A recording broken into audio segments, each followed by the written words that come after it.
Hey guys, this is Sairaj from Centuries of Sin, and we're here with the Lords of Primitiv, the Stone Age metal band from Mumbai, which is basically called Primitiv. We got Nitin Rajan and Riju Dasgupta here. Thanks a lot for talking to us.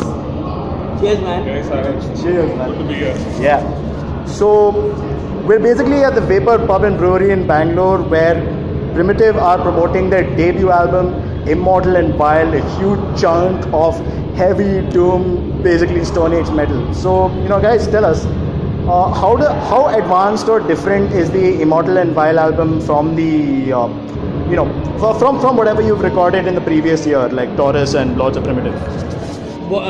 So the whole tag of Stone Age metal means that we don't stick to a particular genre. And what that allows us to do is experiment within the confines of, death and doom. So every single song has an individual identity of its own, and what we have done is, so as not to make it boring for the listener, we have explored a particular sound for every single track. And I think what we had achieved with Lords and Taurus is that we had created two very distinct kind of songs, which sound like they're not from the same band. However, they are. There's a common thread. However, we are branching out into our own sound. And I think we have, with every single song on this album, what we have done is we have just expanded our horizons and just gone all out. So I guess that means you expanded your horizons on the vocal front as well, maybe. Yeah. So vocally, what we do is, it all stems from the story.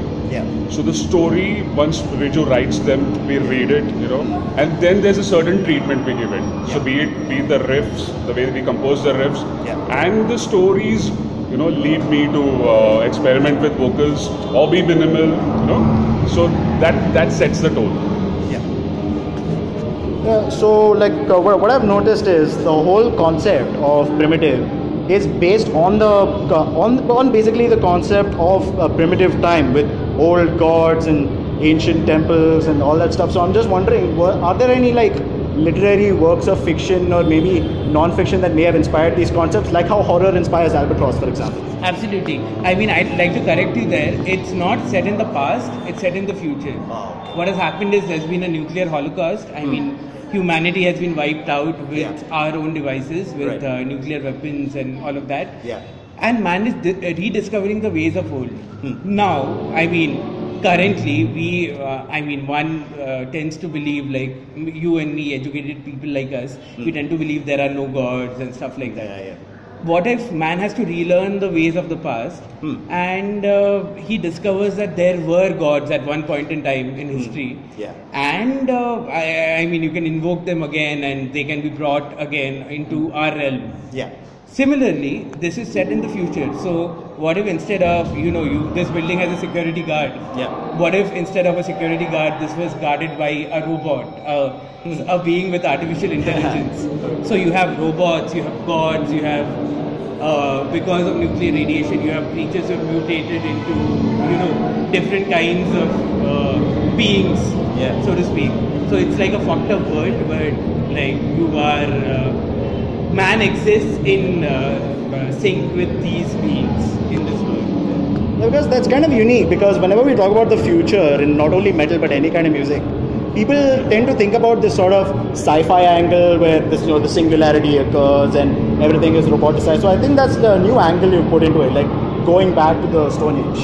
I would have to disagree on that, because there is a certain kind of fiction which is called post-apocalyptic fiction, and the most commercial example of that is this movie called I Am Legend by with Will Smith. What happens is there is the positive viewpoint in which one believes that technology will take us to a whole new height. There is also this other school of thought which believes that technology will lead us to ruin. And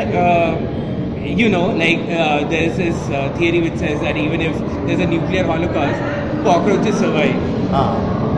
Because cockroaches are immune to nuclear radiation and whatever. So what if a certain section of man survives as well? And in this kind of new world, he discovers the ways of the past. So it's, obviously, I hope this doesn't happen in the future, but it's a distinct possibility. This could also happen in the future. Yeah, so I guess the dynamic in the band is that you're the main storyteller, and Nitin Rajan and the rest of the band, they build the music around the story. Absolutely. All right. It gives us a great background. So generally what in my previous experiences, or generally what bands do is they come on to the jam room, they jam on riffs, and then some concepts depending on the kind of style they come up with, happens. But here there is already a set story. Yeah. There's creatively, you can actually visualize these things when Riju writes, right? So we imbibe that, and then that comes out as a unique song. In each song is a story, right. And that lenses a lot, creatively. Hence, all the songs are different. Though it is Primitiv, but all the songs have a different treatment because the stories are unique within the Primitiv universe. So it's exciting. Nice. Let me add on to that. I mean, I'm a writer by profession.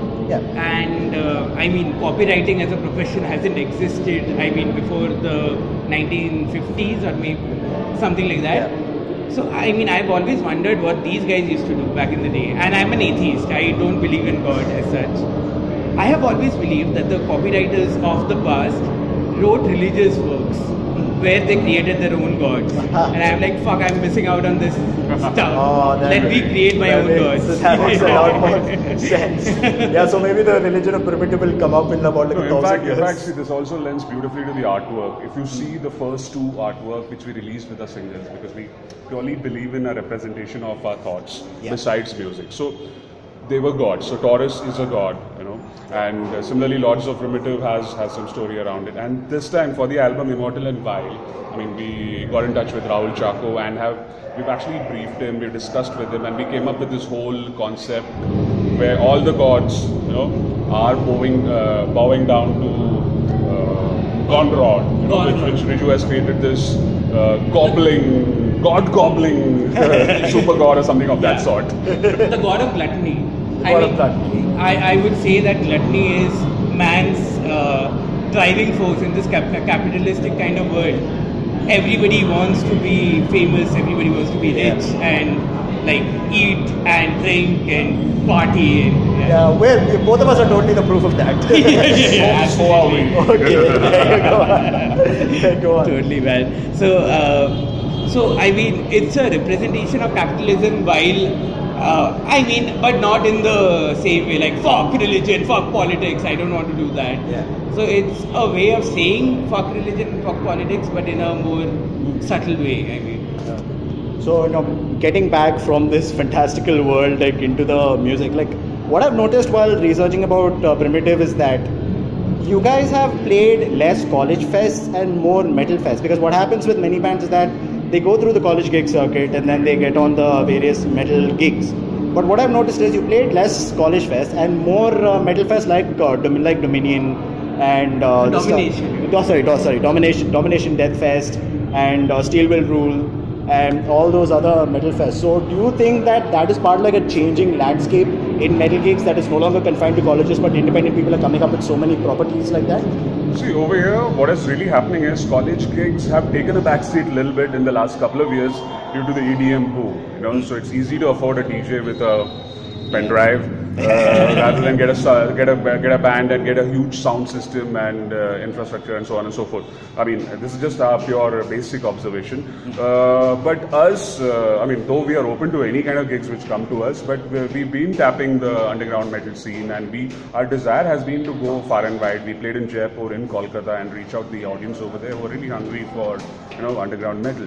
So it's worked for us. We really don't mind traveling and playing. This is the second time we are here in Bangalore. So there is a trend of DIY gigs picking up, and we sure want to be part of it. More importantly, I would say that, if you look at him, he's been around forever. He's probably... He could be one of the gods of the album, and we didn't know, but he wouldn't know. If you look at it, he's probably, I don't know if this is true, but he's probably the first growler from Bombay. Is that true? Technically, yes. Yeah, so he was the first guy who did extreme metal vocals in Bombay. Oh. So he's been doing this since 97? 98. 98. Wow. And like even me, I'm 29, but at the same time, like I'm one of the oldest people on the scene because the scene is like that new. So I mean, we have been there, done that. So we don't want to go to colleges who. I mean, while a college gig would be a welcome opportunity, we have played in colleges also. I feel that the underground audience connects more with our slightly niche kind of music, and they value our kind of, stepping away from the norm a lot more. Okay. So now finally tell us what is the plan right now when it comes to promoting the album? We've already released the first single, World War Zero. So are there any more singles in the pipeline? Maybe a music video? What's the promotion plan like? So we will be sharing few songs as we go by, but right now the first song is Sampler itself, and the artwork is out, which can entice people and intrigue people to obviously sample it online. And then through our gigs, of course, we have a launch gig in Thane planned, which is on the 9th of Jan, and then we're playing in Hyderabad on the 21st. So these are the three, and today's gig itself. So through gigs as well as through some online sampling is what we would want people to experience Immortal and Vile, and of course go out and buy it if they really like it.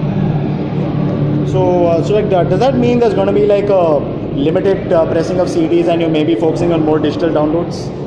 Not really, man. Like nobody downloads digitally. I mean, for a lot of people, a digital download is a torrent. Like in today's day. I know, but there's got to be some alternative. So it's both right now. If you see through Transcending Obscurity, people who want to download the album entirely on the digital platform, they can do that.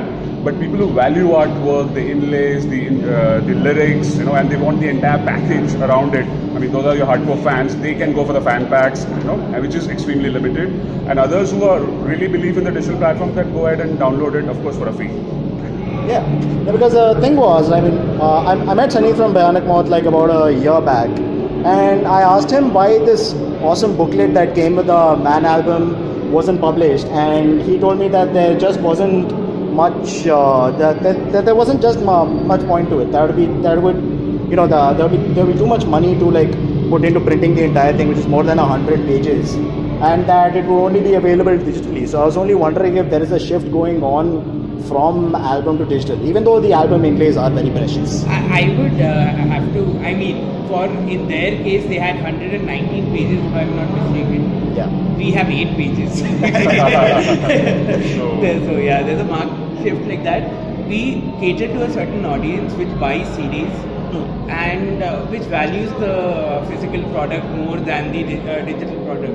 I would, encourage people who like our music to go for the physical copy simply because it captures the artwork, it captures the vibe.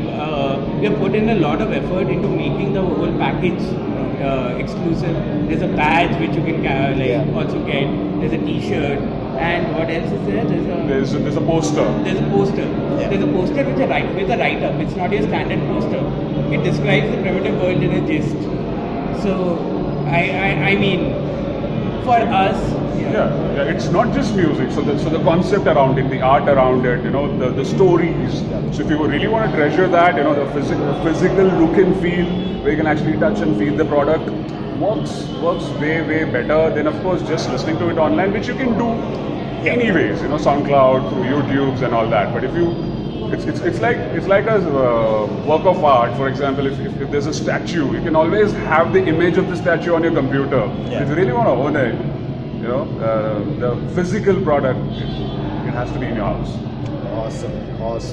Okay, thanks again for talking to Centuries of Sin, you guys, and best of luck with your gig. Cheers, man. Great. Thank you so much, Sairaj. You're doing a good job, Century of Sin. I hope this sees the light of the day. Yes, it will. I'm not one of those guys who says, hey, I'm going to click a few pictures and then I'll be gone by the end of the day and gone the whole year or some shit. Just taking you on.